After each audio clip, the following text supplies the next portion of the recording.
Hello and welcome to Mentor Dialogue, episode number 412. My name is Mentor Dial and I'm your host for this podcast. This week's interview is with Patrick Jinks. Patrick is a certified leadership and strategy coach, specialized in helping not-for-profit organizations, boards and leaders. Patrick has had considerable experience in nonprofits, having served twice as CEO.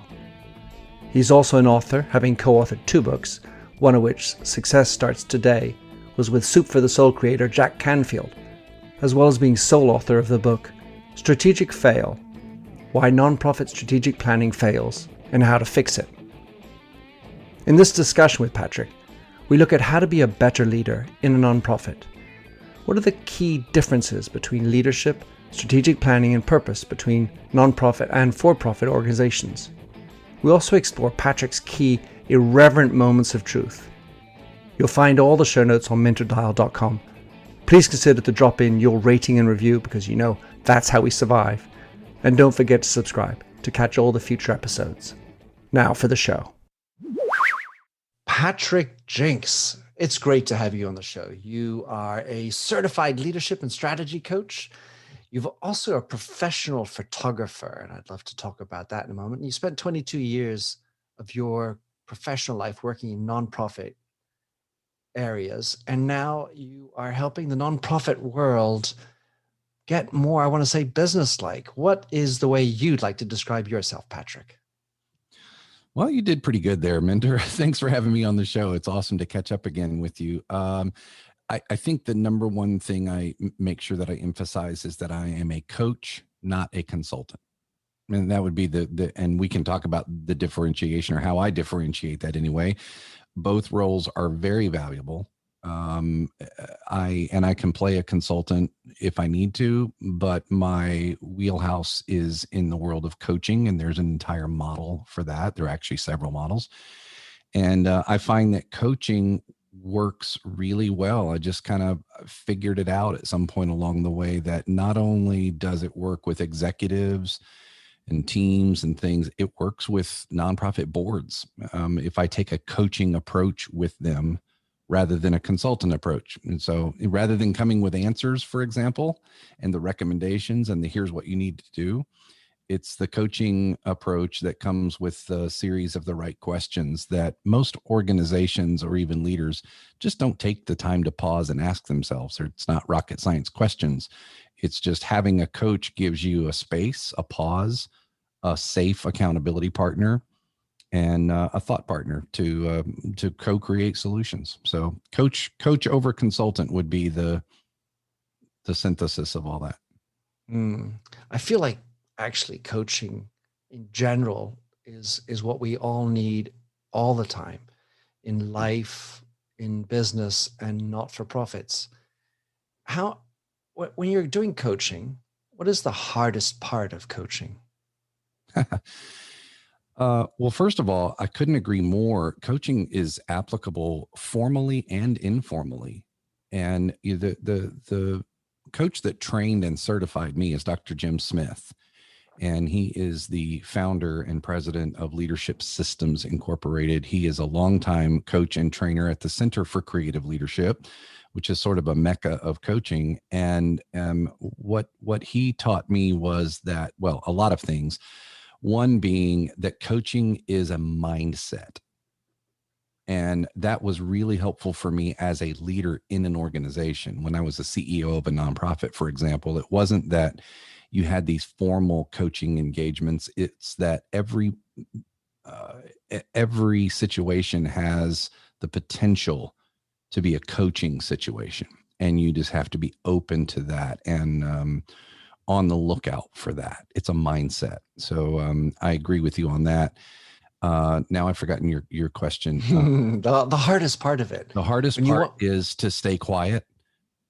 So to ask the question and then shut up. And that is really hard because, especially for someone like me who has a point of view and, is pretty adamant about my own points of view, like we all are. And I have experience. So I coach a lot of nonprofit executives, and I've been a nonprofit executive for a couple of decades. I've lived it. I've, learned a lot in the crucible of leadership. And so the temptation is to tell and give advice, and here's my story, and here's how I did it, and here's how you should do it. That's the hardest part. Ask the question, and then, as my coach and trainer, Dr. Smith, would say, silence is golden. And if it takes the person a long time to come up with the answer, then that means the wheels are turning. I've often described it as a leadership coach sort of does for a leader's mind what a physical trainer does for an athlete's body. And that is that it's not the physical trainer that's doing the work, doing the reps, running the laps, lifting the weights, although they may do that on their own. The trainer is about stretching and growing and expanding the person that they're working with. And so the leadership coach sort of does the same thing. It's about stretching leadership muscle. And if you ask the thought-provoking and even challenging questions, the mind starts working, and it can get hard. And the best thing I can hear is when a coachee says to me, "That's a tough question." And then there's silence. And I just sit there. And that's the hardest part, because I want to repeat the question, or to help to prompt them, or I want to maybe, here's 2 or 3 potential answers that you might be thinking about. No, you just have to let them do the work. As I'm listening to you, I'm now thinking of the coaching posture. And as the answer gets longer, the thoughts in my head are, what's my next question going to be?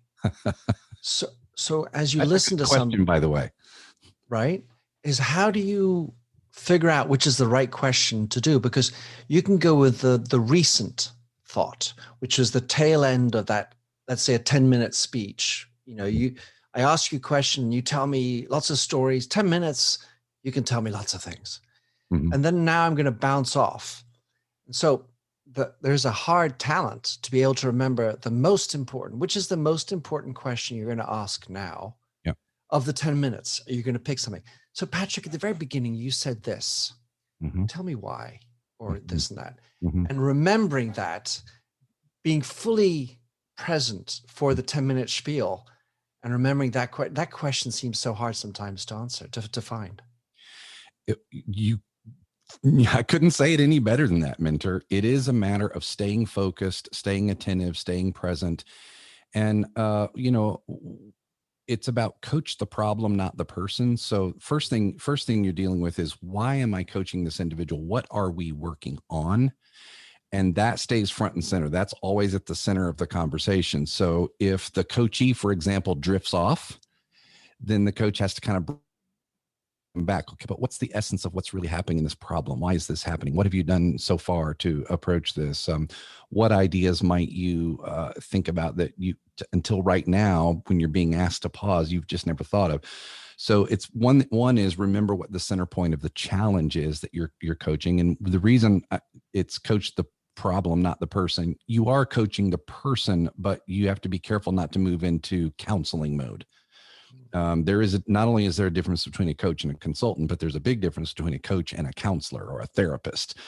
So I'm not here to get down into the deep cavities of your brain and your past and figure out psychologically why a dynamic, but it does come up. I mean, we are people, so we're leading a certain way. And so we will ask questions like, what are you most afraid of? What do you think is holding you back? And sometimes it does get into something personal, and you kind of try to work that around. But I have to be very careful not to try to move into counselor mode. That requires a very specific set of training and rigor and licensing and everything else. So coach the problem.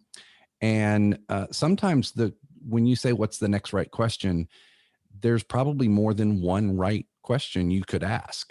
So you have to free yourself to say, I have to find the next question. What if I miss it?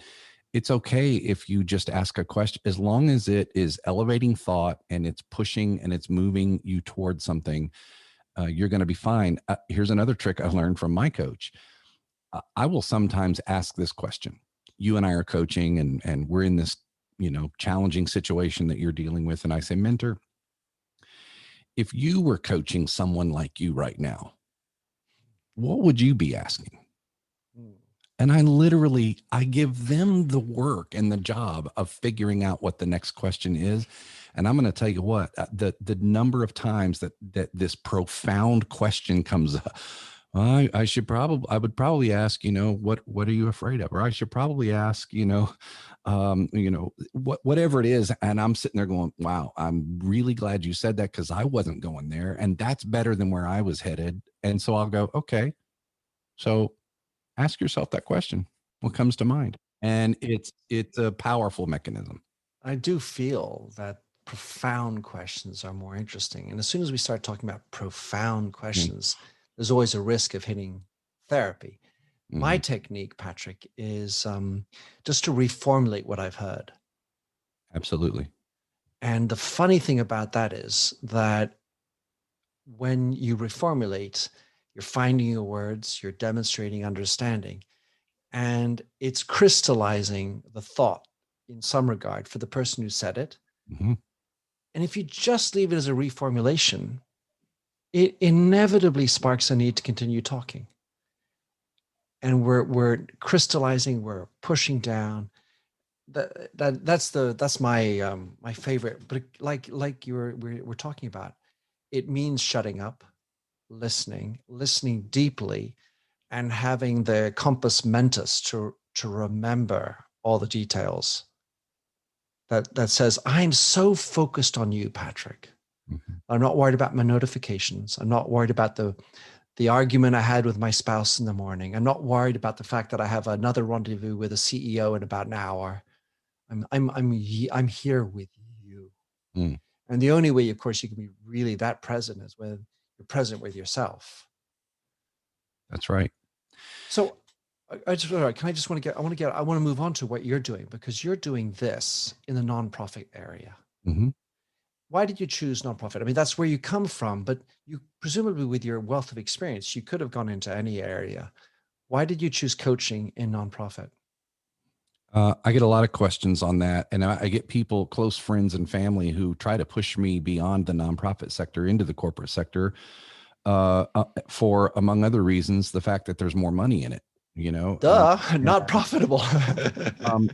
But a few things. One, there's money in the nonprofit sector. People don't realize that. There's billions of dollars in the United States alone that come into nonprofits. There's hundreds of millions of dollars left over at the end of the year if you were to add up all the financial statements of nonprofits. Nonprofit doesn't mean you can't make a profit. It means you're not there to make a profit. That's not your purpose. You can, and in my opinion, should make a profit. You can't be in business if you don't bring in at least as much as you're spending. And the ability to do more is even better, because then you're set up for sustainability and reserve and contingency. And you can just like a business does, you can reinvest in more capital, more capacity, so that you can produce more mission, accomplish more mission. So one of the reasons I've chosen the nonprofit sector and stuck with it is, I guess it comes down to a few things. One is, yes, it is where I have the experience. So I do have a perspective of value to others because I've lived it. And I'm not, I'm not looking in from the outside. Even in coaching, it's helpful to have the experience. You know how it rolls, and the constraints and the challenges that come from the governance and the models of non-for-profit. Yeah, and where that's helpful, especially, is when I'm coaching boards of nonprofits. They don't have to. I've been in organizations where the organization kind of had to train the consultant as they went on the nomenclature. I don't have to be trained on that. I come in already understanding the language and the culture and the unique challenges and the sort of general structure. So that's helpful. The second thing is, it's where I see need. I was Priya Parker was on Brene Brown's podcast a few months ago, and she said her mother asked her, "What are you good at, and where is there need for it?"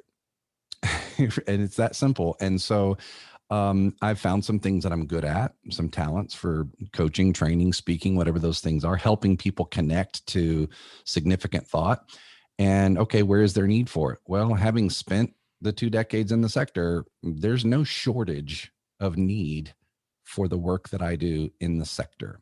And the third reason I would say is it gives me significance. It gives me a sense of purpose, which everybody wants, right? Connect their work to something purposeful and meaningful that you can look at and say, I know the difference I'm making. I can feel it and see it. And not that significance doesn't exist in the corporate sector, it's just not where I find significance. So connecting my passion to where there's need, perfect alignment for me. Makes total sense. And I mean, really, when we talk about purpose, it's something obviously you and I share as a common topic, though we come at it from two different spaces. Essentially, I mean, correct me if I'm wrong, but a not-for-profit is purpose. To what extent is that the language within a not-for-profit, and how much is the conversation, because you've obviously worked with corporations as well, different when it comes to definition and implementation of purpose? Give us a nuance, if you can, on how purpose is different in a not-for-profit versus a corporate. The long and short of it for me is that the purpose of a for-profit business is to make a profit. It's for profit.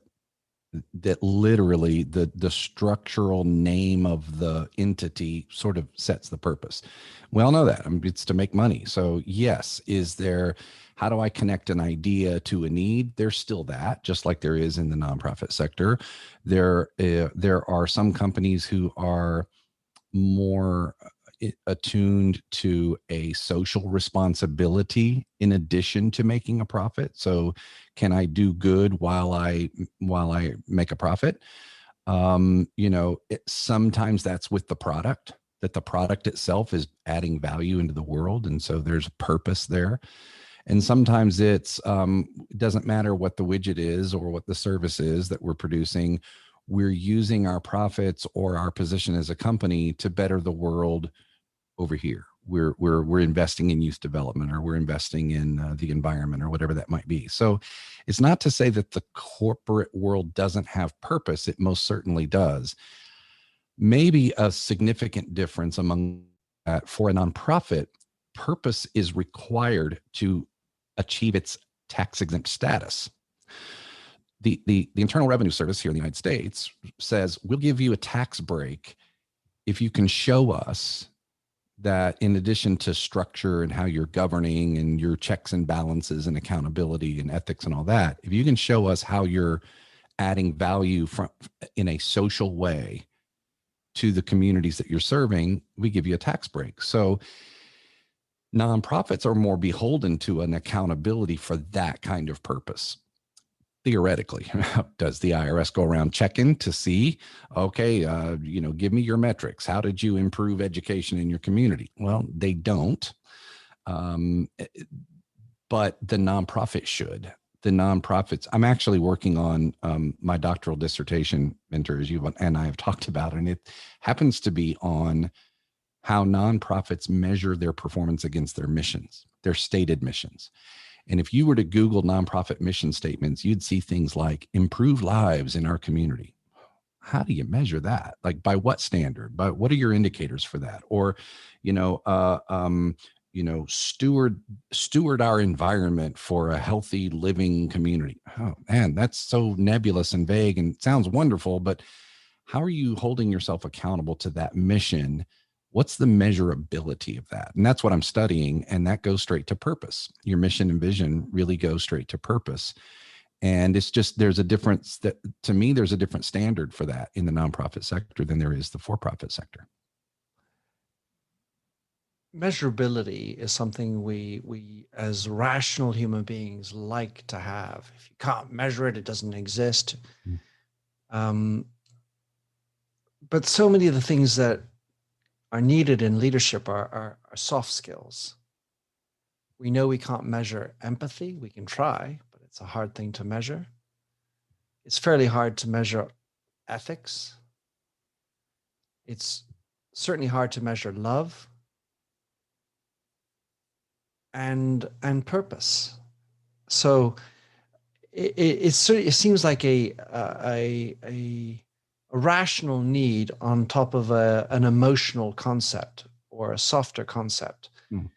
And I feel like so many times in business, we end up focused on the performance side of things, needing to put numbers to it. If you can't put a number to it, it's not worth it.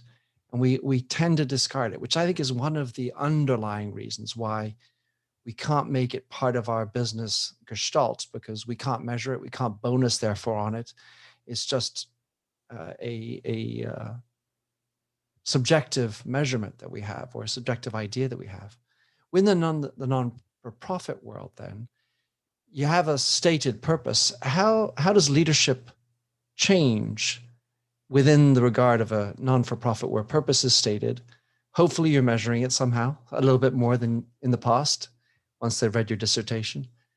But how does leadership change? What are the levers that are different when you're in a non-for-profit versus in a profit world? Well, a couple of things, just going back to your original thought on what's measurable and what's not. There are some, empathy is actually measurable. Love is tougher. And there's different forms of metrics for it. I agree that not everything we do can be measured, and that not everything that can't be measured is of no value. However, the finding some indicators that what you're doing is having some positive impact is important. Otherwise, we just operate on the assumptions. We're doing good, therefore you should support us. Donors want some sense of like, make your case. If I do this, what's the value that's coming back to the community? In terms of leadership, I think there's a few things. In the nonprofit sector, many of the people that you're leading are not being paid to be led. And they're not being paid to do what it is you need them to do. It's the nonprofit sector, a synonym for the nonprofit sector is the voluntary sector, or the independent sector, or the third sector. You've heard it by a number of different names. It's all the same thing. But you're dealing with volunteers, and you're leading people who aren't being paid, or who don't have a financial vested interest in the organization. They're more they are there for purpose and meaning, and how do you connect that meaning? So it's where the influence of leadership, rather than the position and power of leadership, really comes into play. The second thing I would say is that leading in the nonprofit sector, I don't know how different this is, but I think it's different in that there's sort of a macro version of collective leadership. Now, inside an organization, there's tons of studies and academics and theory and practice about how a CEO of a corporation is really good at distributed leadership and shared leadership and collective leadership, and forming a team that all have a sense of autonomy and power to lead. In the nonprofit sector, you've got to connect with people outside your organization in leadership. If I'm addressing housing and homelessness in my community, I'm not going to do that by myself. My shelter, or I work a lot with Habitat for Humanity, for example, and they build houses for people on just sort of on the margin, who would not be able to own or pay a mortgage on a big home, but they put sweat equity in, and they have a home, and it helps address homelessness. But that doesn't end homelessness, and that doesn't solve the housing crisis in a community. You've got to work with your governments on policy. You've got to work with neighborhood revitalization people. You've got to work with economic development people. You've got to work with other social service organizations that are building a support system around the new resident and owner of the home. So you have to have this ability to lead collectively, and again, with more people who aren't paid by you to do what you need them to do. And then the third difference I would say in the nonprofit sector, and it's just something I have lamented for years and continue to lament, and that is the excruciatingly slow speed at which the sector moves on its mission. And a lot of that just has to do with the culture and the way it's set up, and the system of a nonprofit, having boards and committees, and you got to have all the buy-in of a community before you can pull some major lever. And so speed is an issue. And then we've already talked about purpose. So I do think there are some nuanced leadership is leadership, but I do think there are some nuanced challenges in the nonprofit world. When I listen to you, Patrick, of the four, the third one is a no-go as far as corporate business is concerned, something to aspire to. But the first two in particular feel really relevant in a corporate world, because in the end of the day, once you have paid the strict minimum, if you will, money is not the motivator. And so you shouldn't be using the lever, the whip of a big bonus as the Right. motivator. So that feels like if you could just be a little bit more like that in corporate world, that might be interesting. And then this idea of collective leadership, that this speaks to all the stakeholders that make your business come alive. They don't necessarily report into you, but you have distributors, you might have salespeople, you might have influencers, you might have lobbyists, all these other participants in allowing your company in that industry to work are outside, and your ability to influence them is also relevant. It Mm-hmm. feels like there could be some learning that goes that side from the not-for-profit, because otherwise we end up with this ego-headed approach to leadership, which is, I'm going to tell you the way it is, I'm going to whip, and yet we should be more open to other, our bigger network. Well, the word you used, the word, which is influence, which I subscribe to John Maxwell's theory on that, which is influence and leadership are synonymous terms. Leadership is influence. It's not position. It's not authority. It is power in a way, but it's the power to influence. It's just that the basis of power, where that power comes from, makes a difference. If where my power comes from is my business card says I'm the president, so you do it, or you do what I sign your check. So that's a base of power. And that's what I mean by people who aren't being paid. Not that money is the motivator, but that I have a leverage over you. I can just let you go if you're not performing. And volunteers, you can let volunteers go too. We won't get into that, but it's just different when you're trying to influence someone from a different source of power: referent power, reward power, relationship power, personhood power. And that's all through the corporate sector as well as any other sector. That's where leadership is leadership, no matter what sector it is. But I think you're right. Both sectors, all sectors can learn from each other, good and bad, for what the tenets of leadership that really work well in one sector. Why wouldn't they work in another, for example?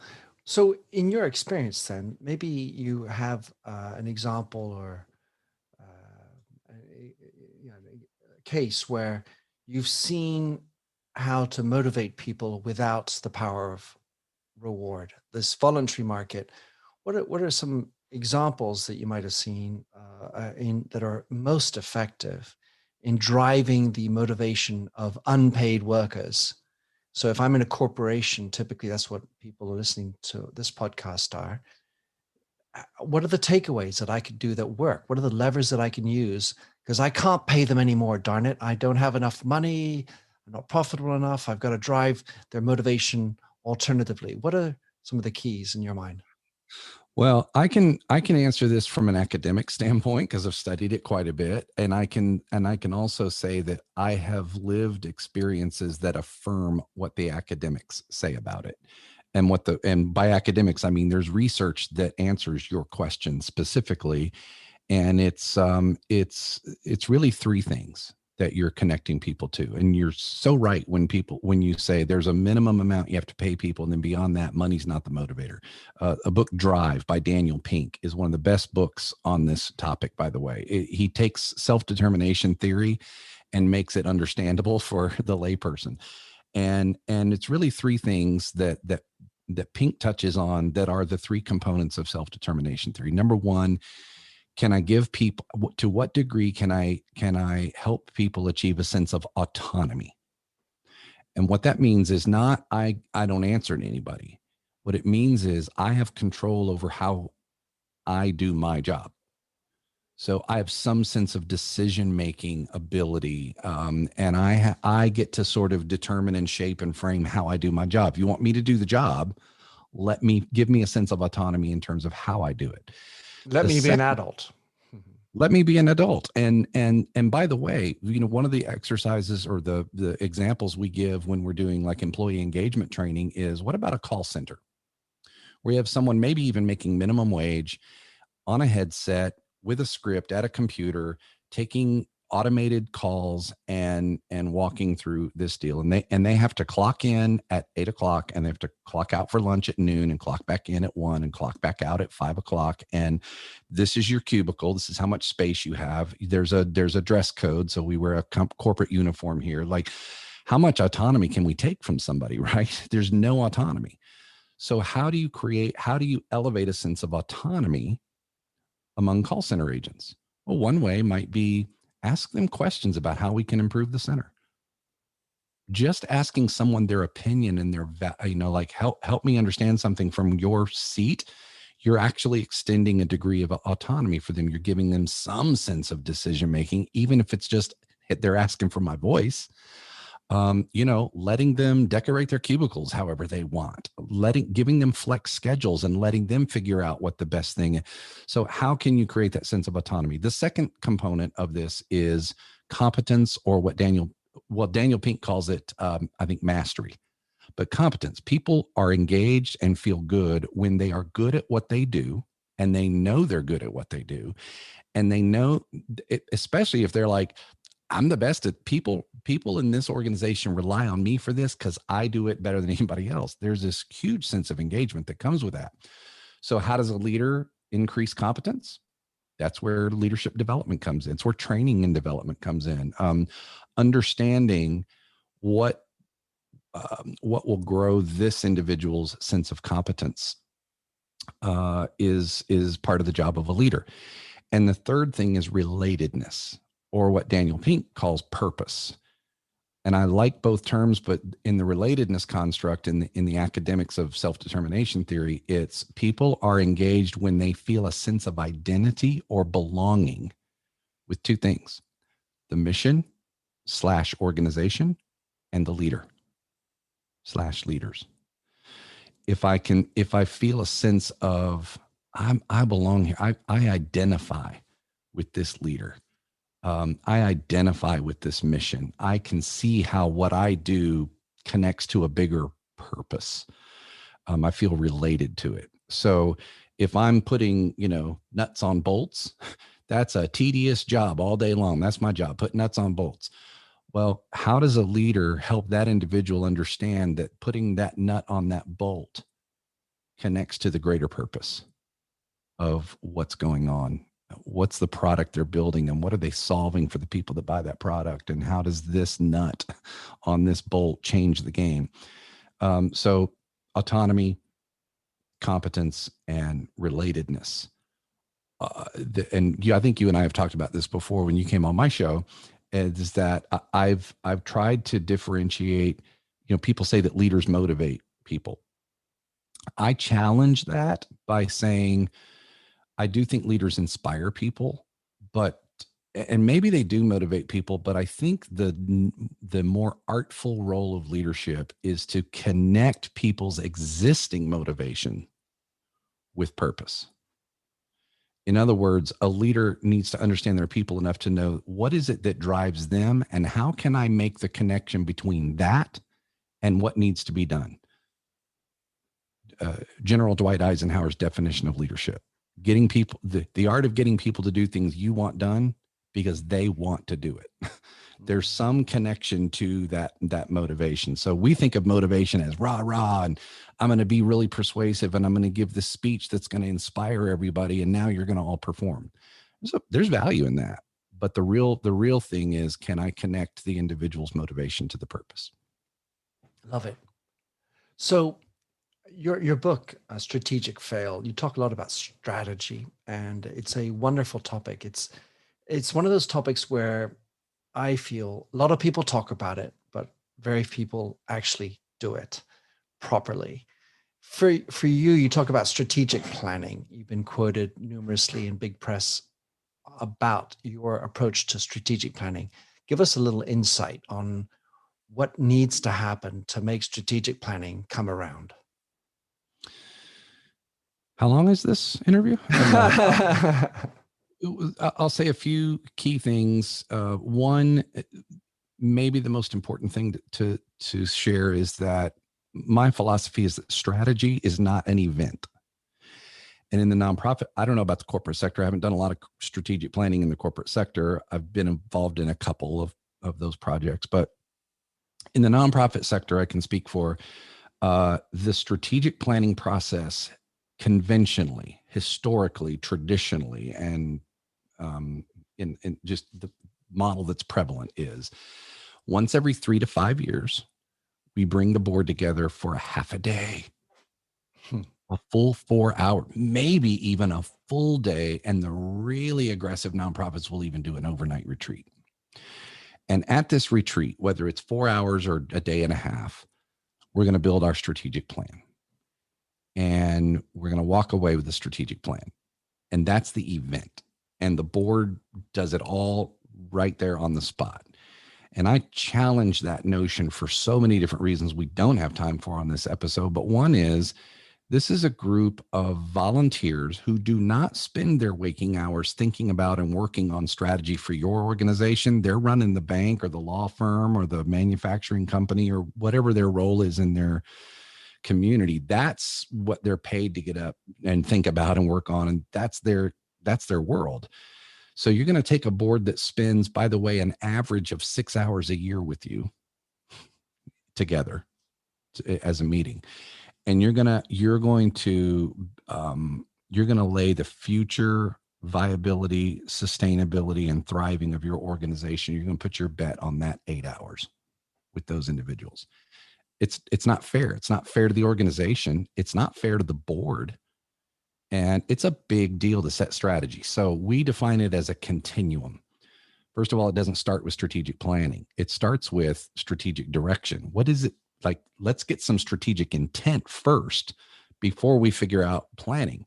Everybody jumps into, okay, let's do a SWOT and let's create some strategies. What do we want to do next? Let's go, hold on, where are we going? What are the big strategic bets or intentions in our heads? Are we even thinking the same thing before we figure out how to get there? We really have to center on that. And then the other thing is, it also doesn't end at strategic planning. You now strategy by definition is at a strategic level. Well, at some point you got to get it on the ground and figure out, okay, so what's the work? What is the tangible? What do I go do right now? And what is somebody else going and doing? And how is what we're doing coming together to drive this strategy?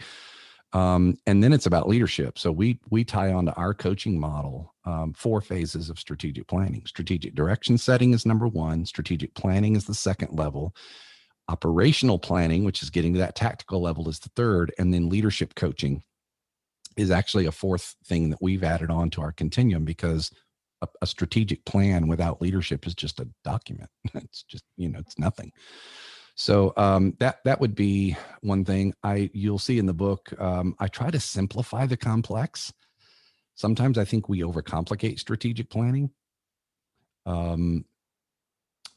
And yes, it's involved, it's comprehensive, it's important, it's significant, but how can we simplify the model so that everyone gets a grasp of and goes, okay, I get this now. I see how these are the things that we're betting on will lead us to our mission.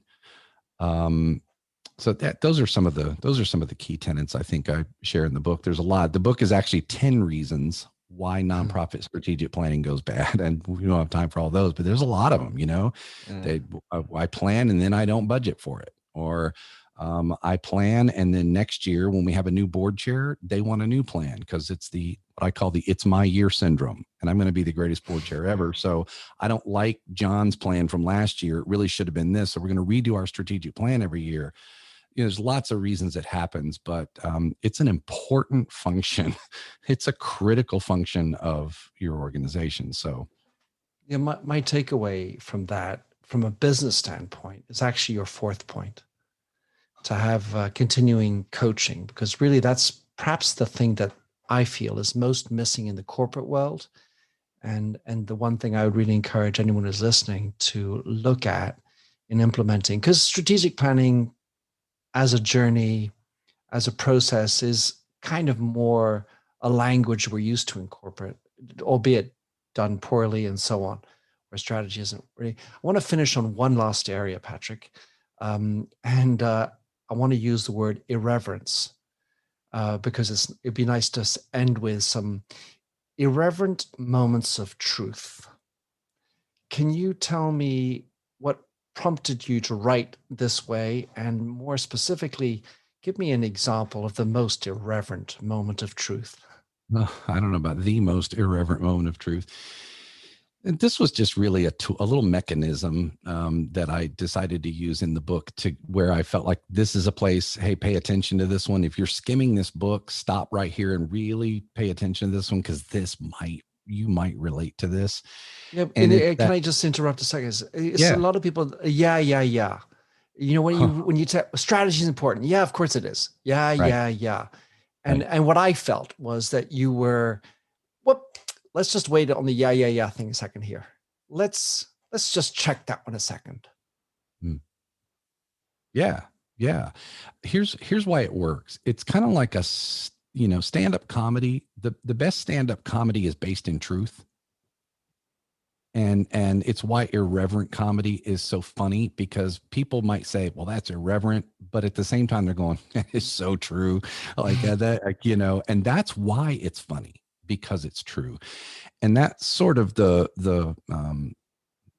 little mechanism I try to do is actually a little symbol, so that literally it's visible on a page. It's a white text in a black box that says IMT, irreverent moment of truth. Pay attention to this.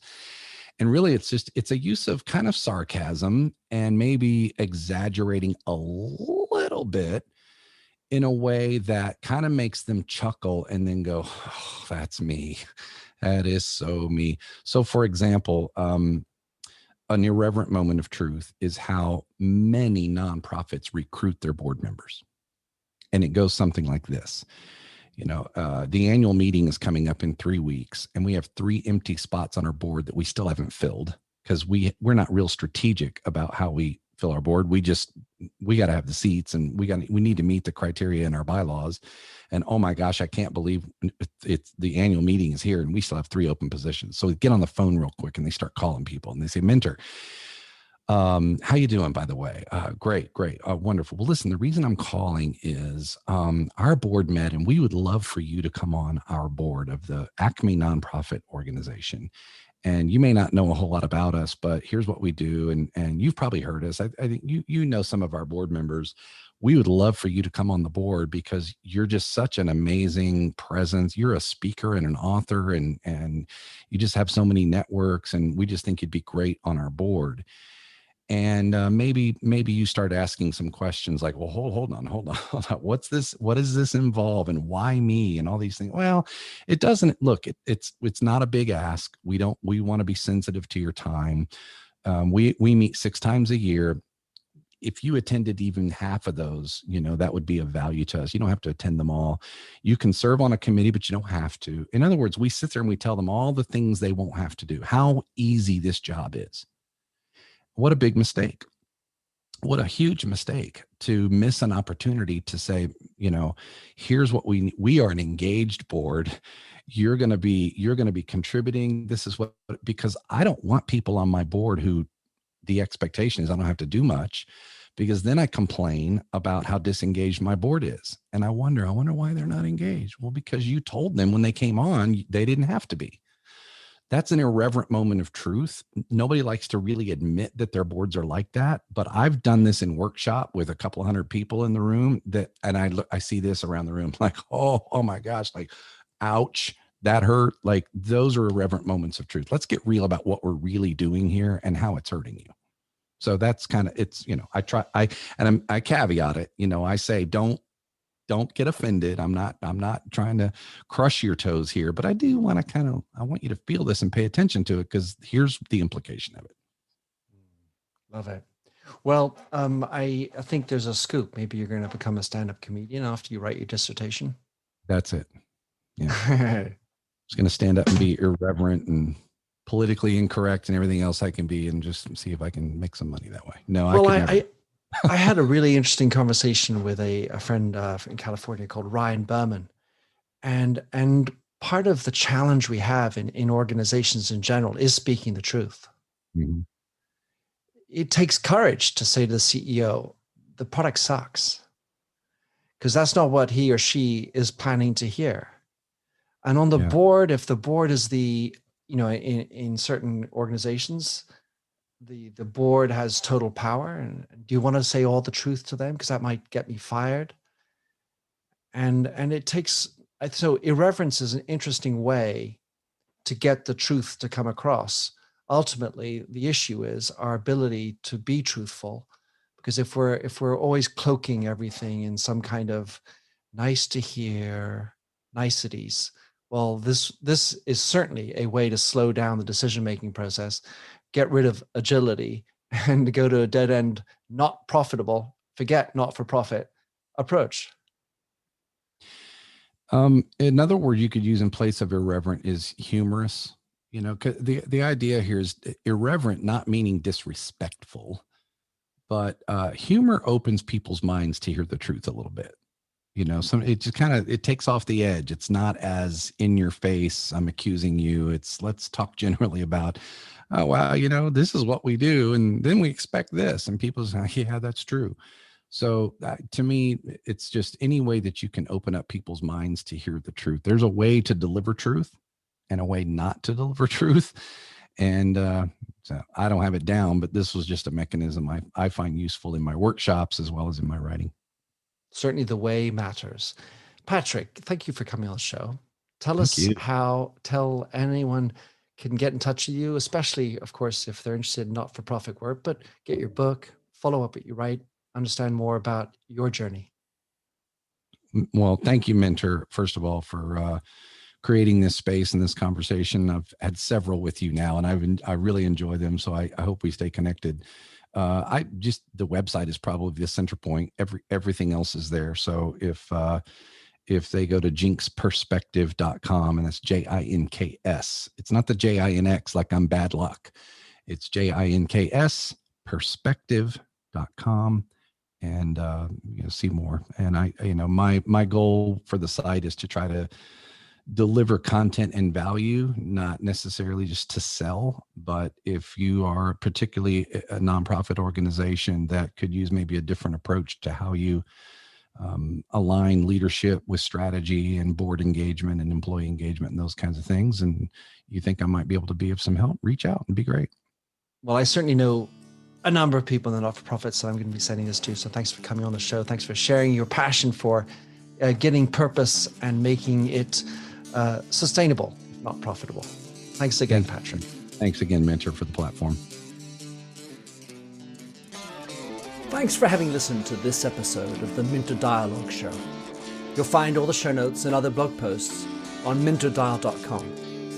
And if you enjoyed the show, please head over to Apple Podcasts to give a rating and review. And to finish, here's a song I wrote with Stephanie Singer, A Convinced Man.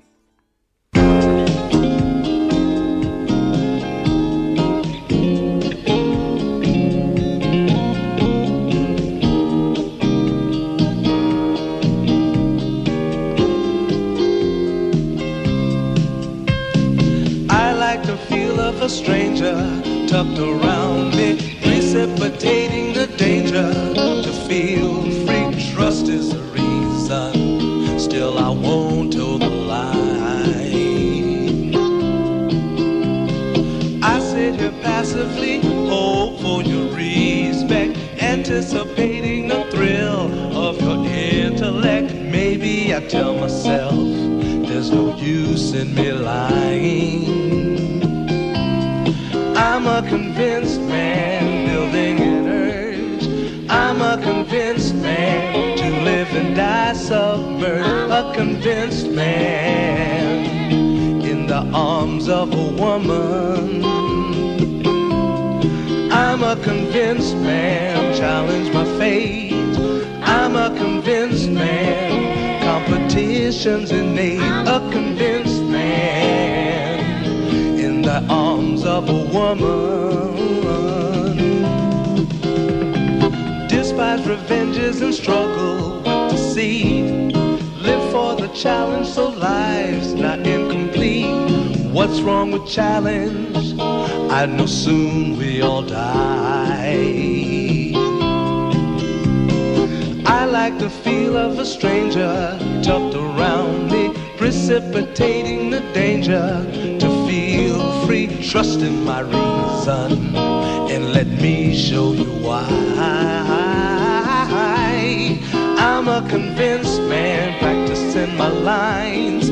I'm a convinced man here in these confines. A convinced man in the arms of a woman. I'm a convinced man, admit to the test. I'm a convinced man.